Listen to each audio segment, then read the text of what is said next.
Hello, you're watching the news from Kazakhstan, and I'm Max Bagashev, and these are the headlines. An anonymous witness has testified over the phone about the Zhanaozen riots. Meanwhile, during the hearings over Shetpe disorders, policemen revealed there was no order to open fire, but at the same time, no one said to suppress fire either.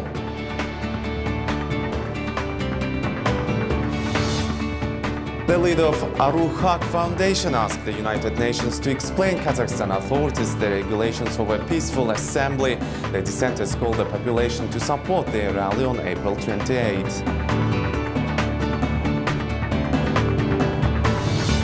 Court dismissed the appeal of families with kids infected by hepatitis C. Mothers insist the infection occurred through the fault of the National Blood Transfusion Center, not dental clinics as reported earlier.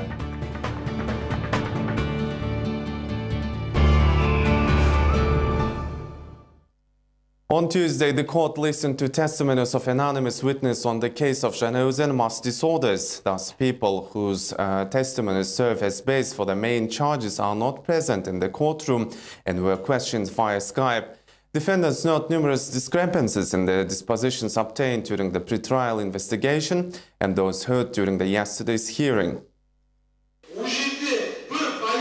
Not a single policeman was beaten, not one died, nothing had happened to them. He's lying. Here are the people who were shot at, so there is no need to lie, just call him up.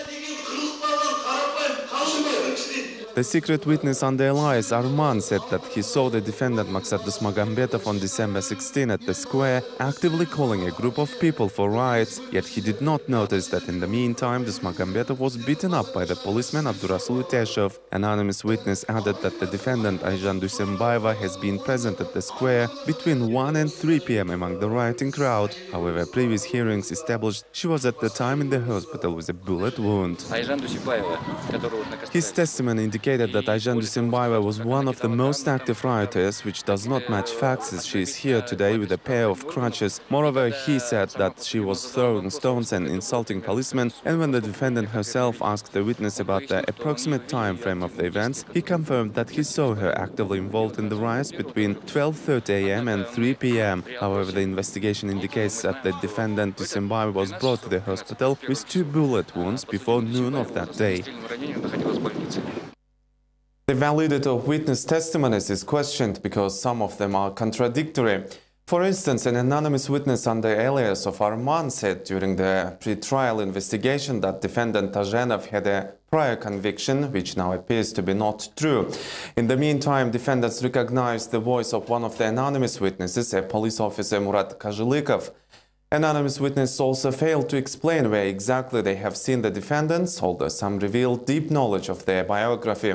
One witness said he knew defendant Samat Koshibayev from high school, but was not able to recall the school's location, while Koshibayev himself said he never studied there.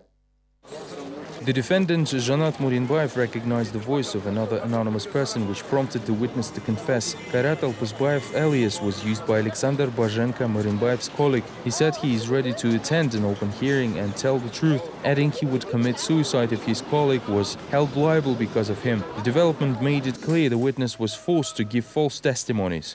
Kairat Alpuzbayev has actually confessed, maybe because of guilty conscience. He publicly confessed before the court, the participants and the audience of the trial. Nurbalat Sarubayev, a defendant in the case of Shetpe disorders, recanted his pretrial testimonies because they were obtained through torture. Notably, a large part of the prosecution strategy is based on Sarubayev's statements.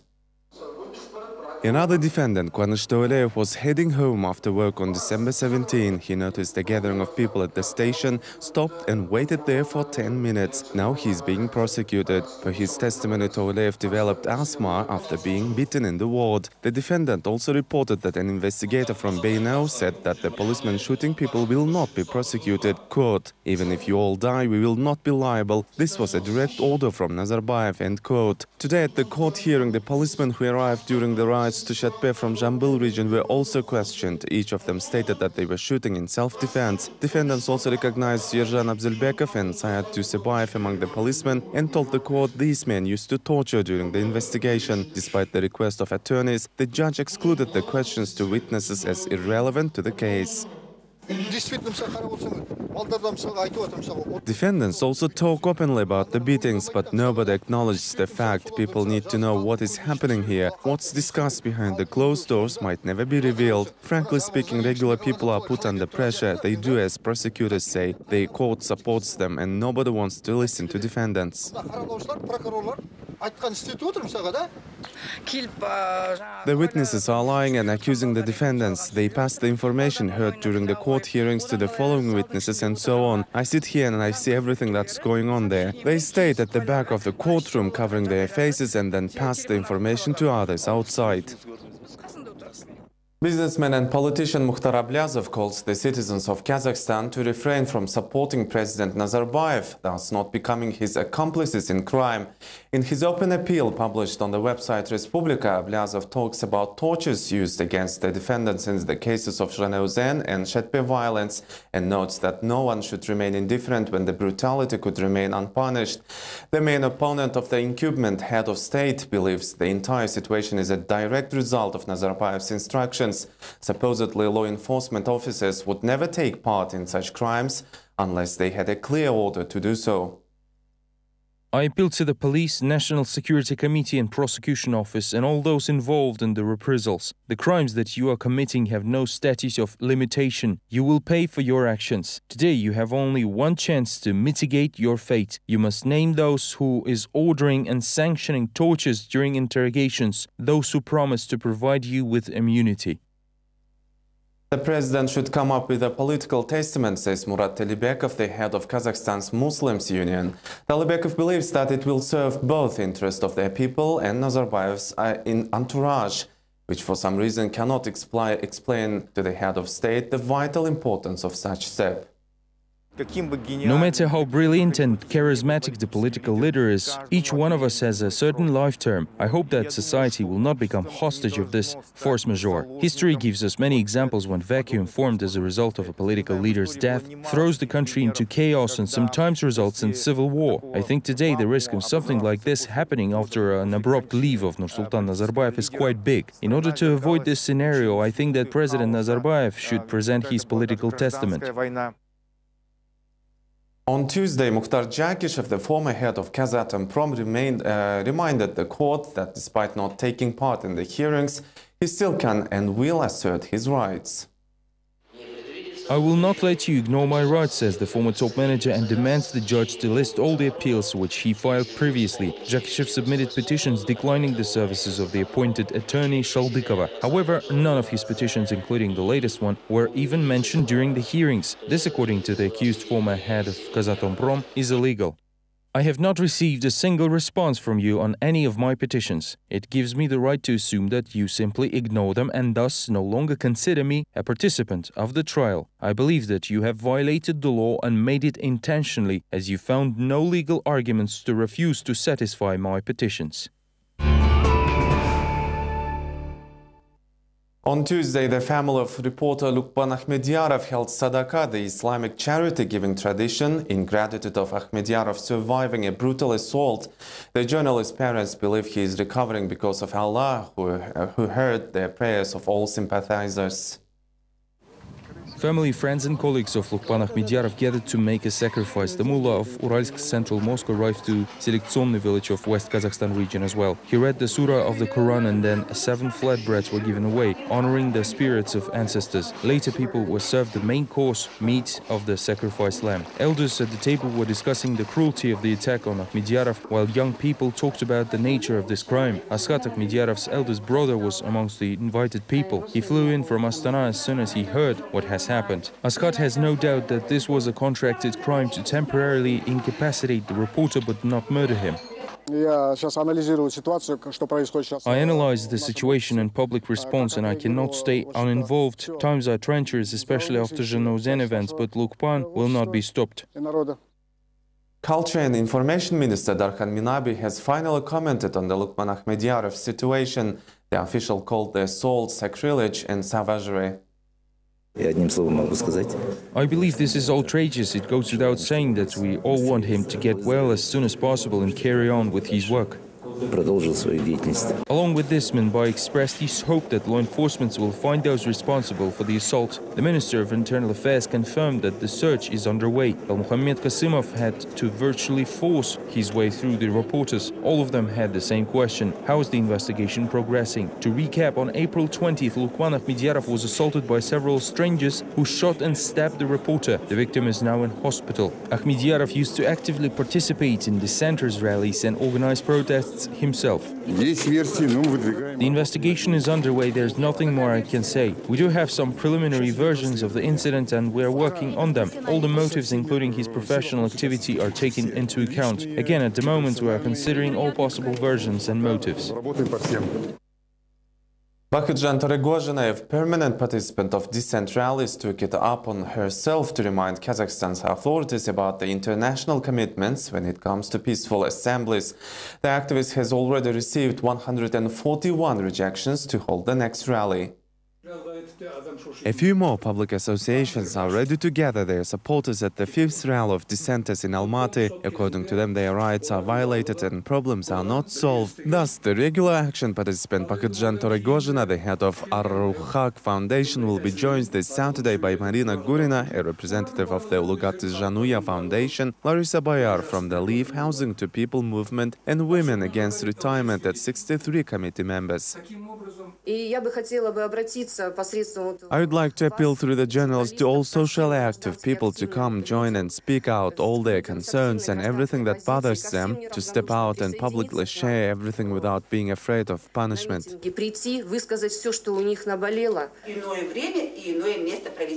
Today, Bakhitjan Torygozhina has sent an appeal to the UN asking to explain regulations for holding peaceful assemblies to the country's authorities. The activist insists Kazakhstan, as a UN and OSCE member state, must fulfill its commitments in accordance with international practice. The woman has 141 denied requests to hold a protest on April 28 in 19 cities.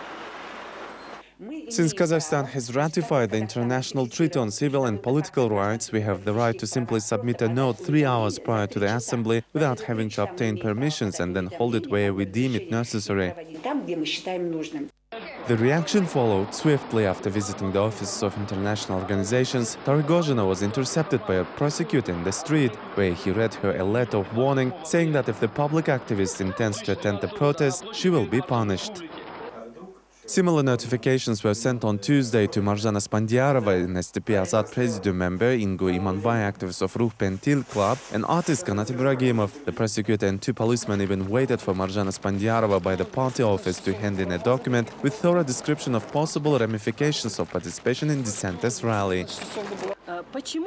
I wanted to ask the prosecutor why they use preventive measures and how do they choose their targets, but he could not answer. As you can see, he evaded the question, so if such a rule is applied selectively, then why does it have to be me? If this rule is not applied selectively and about 1,000 people attend the protest, does it mean that their warning must be issued to all of them?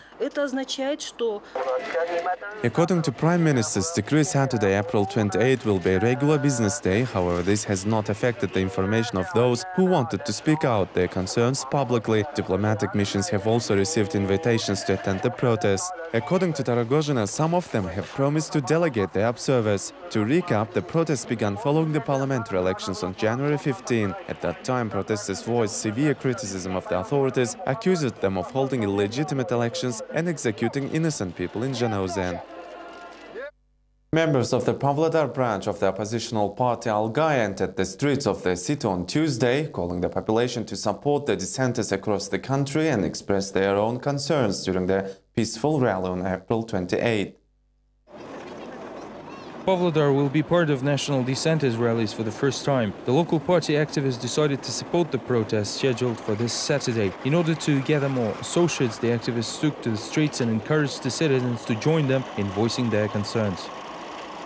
Митинг несогласных – это именно то, что The dissenters rally will gather citizens who are not willing to put up with the events now taking place in Kazakhstan. I mean corruption, poverty and minimum pensions, rise in food prices and gasoline. A rally like this has never been held in Pavlodar, but we think that there are a lot of citizens who are not willing to put up with the current situation, and they will show up at the meeting. Есть такие граждане, которые не согласны и придут на этот митинг. Civil society activists created their own virtual cabinet in Facebook, calling it civic government. The seats in the cabinet were divided among the members of the opposition, intellectual elite and public activists. At the present, the positions of the president and prime minister remain unoccupied.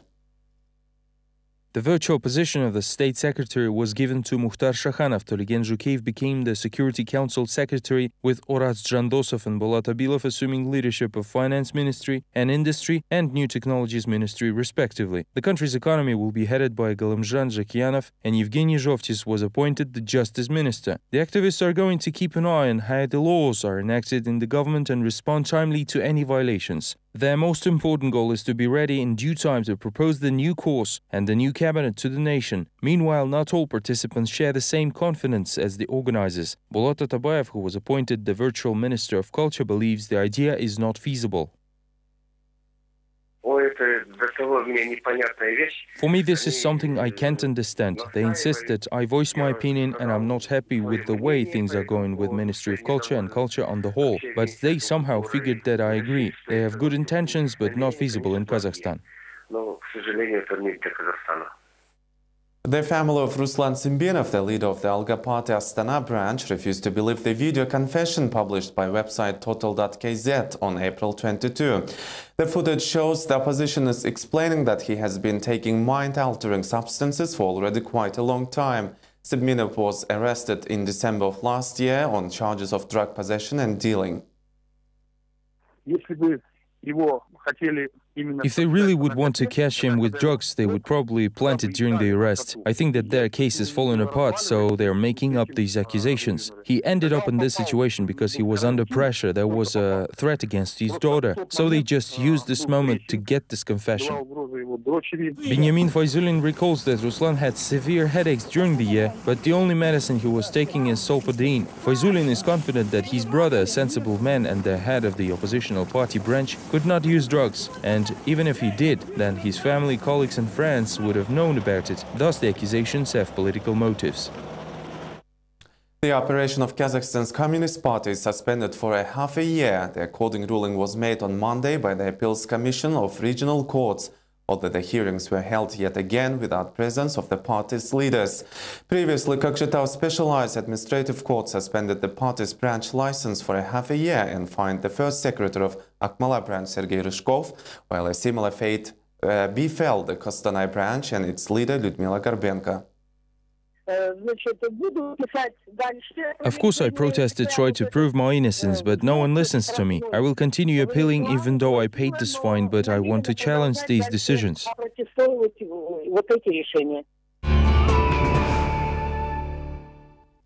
Kazakhstan's foreign ministry is still seeking ways to release Yermek Kosmagambetov, who was detained on March 16 by Uzbek security forces on charges of promoting extremism.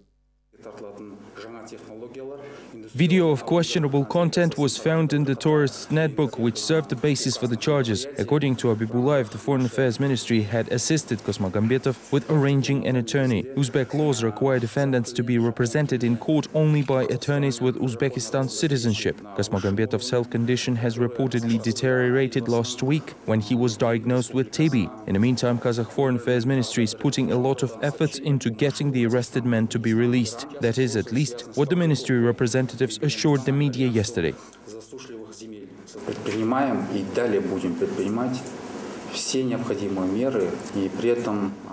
We're taking every possible step, although we realize how serious the charges brought against TMR, including the distribution of extremist literature. It is a very harsh accusation in Uzbekistan.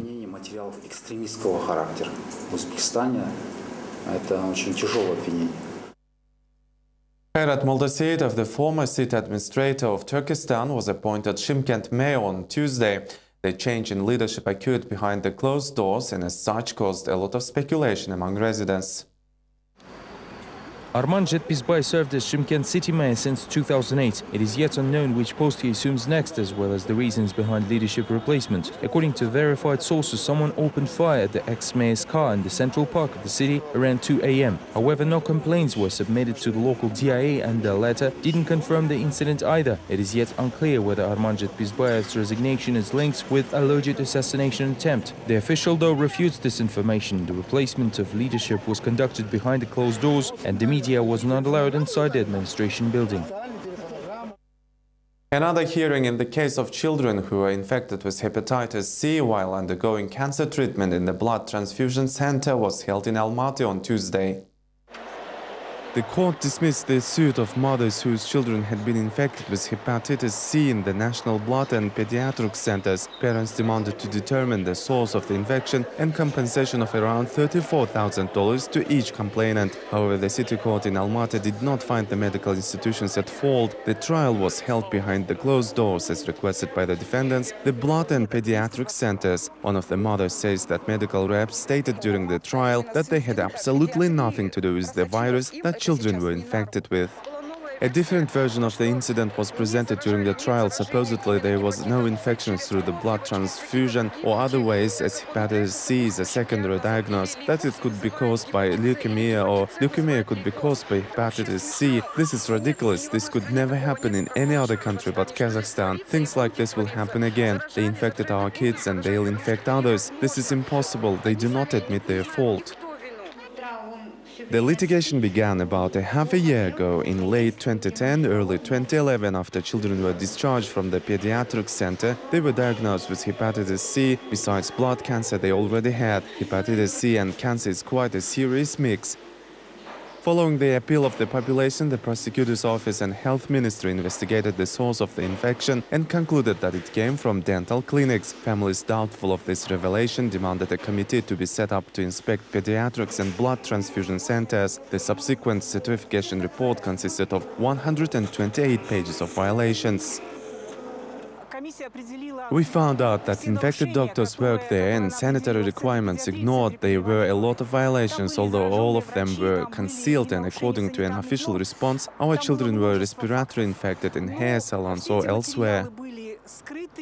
According to Mariana Gurina, 54 children infected with hepatitis C died in the past 2 years, although this number might be a lot higher. Blood center staff is satisfied with the verdicts. They believe everything they do is legal and there is no need to let emotions take over. Representatives of the health ministry say the medical institutions have been fully acquitted.